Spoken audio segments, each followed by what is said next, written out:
אני עובדת היום בנציבות תלונות הציבור על שופטים במשרד המשפטים. אני עובד במטה לקידום השקעות במשרד התמ"ת.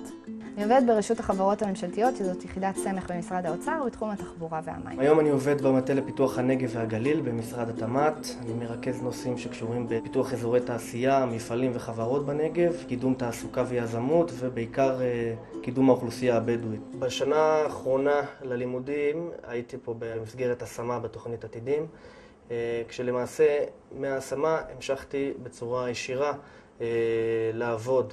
אני חושבת שזה תהליך שהוא נכון ושאת היתרון שלו רואים בבירור, כי כל ההשתלבות שלו אחר כך בעבודה הייתה מין המשך ישיר לכל מה שהוא עשה בהשמה. אני חושב שהמודל הזה של להמשיך מההשמה לעבודה יש בו יתרונות משמעותיים, בעיקר בצד של הביטחון העצמי, החיזוק והבנייה האישית שלך כעובד, ההיכרות עם החומר, עם הפרויקטים, עם הצוות. מתוך ההיכרות שלי עם רועי ועם תאיר ועובדים נוספים שנמצאים פה במשרד שהם בוגרי עתידים, אפשר לראות שבעצם תהליך הסינון של המועמדים לעתידים והתהליך של ההכשרה הוא תהליך טוב מאוד. אני חושבת שרועי הכניס בעיקר רוח חדשה למטה, רוח של התלהבות ויוזמה. בגלל שהוא בא משלב של הכשרה והוא שואל כל מיני שאלות או מסב את תשומת ליבי לכל מיני דברים שלי הם מאוד מובנים, והוא פתאום גורם לי לערער האם זה חייב שהם יהיו ככה, לא חייב שהם יהיו ככה, יכול להיות שהם יהיו בצורה אחרת, וזה מאוד מרענן. אני הולכת לעשות את ההתמחות המשפטית שלי בכנסת, באגף שנקרא מנהל הכנסת, שהוא בעצם העורך דין של כל חברי הכנסת. אני הולך לעבוד במשרד האוצר, ברשות חברות הממשלתיות, אצל הממונה על החשבונאות. אני לומדת תואר שני בפסיכולוגיה. במסגרת הלימודים אני עושה הכשרה מעשית בתחנה לבריאות הנפש בתלפיות. אני עובד באגף תקציבים של מינהל לשלטון מקומי במשרד הפנים. אני מתמחה היום בפרקליטות המדינה במחלקה הכלכלית במשרד המשפטים. המעבר מפרקטיקום להתמחות שלי היה יותר קל, בגלל שאני עברתי סך הכל ממחלקה למחלקה אחרת תחת קורת גג של משרד המשפטים. כשמגיעים אחרי פרקטיקום במחלקה הכלכלית במשרד המשפטים, הראייה יותר רחבה, יש הבנה יותר טובה של כל מה שקורה.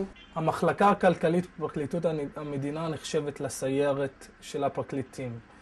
לכן לעבוד עם אנשים כאלה היא עבודה מאתגרת, מעניינת וחווייתית. נראה לי שמוחמד ישתלב היטב בצוות, גם משפטית וגם חברתית, אין חולק. הערך המוסף בתוכנית עתידים להבנתי, שאנשים באים מתוך אידיאולוגיה, עם רצון לשפר את השירות הציבורי.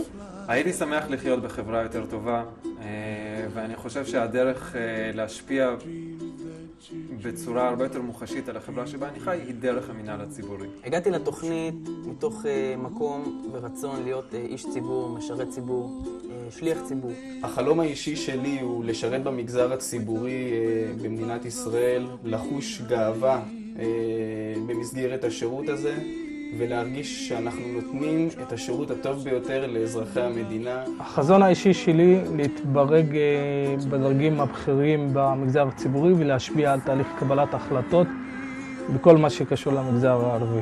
החלום לעתיד הרחוק שלי הוא לעבוד בארגוני סיוע בינלאומיים בתחומי החינוך והבריאות. החלום שלי הוא להשתתף בעידוד התעסוקה בחברה החרדית לישראל. אני חושב שזה מפתח להצלחה של החברה ושל המשק.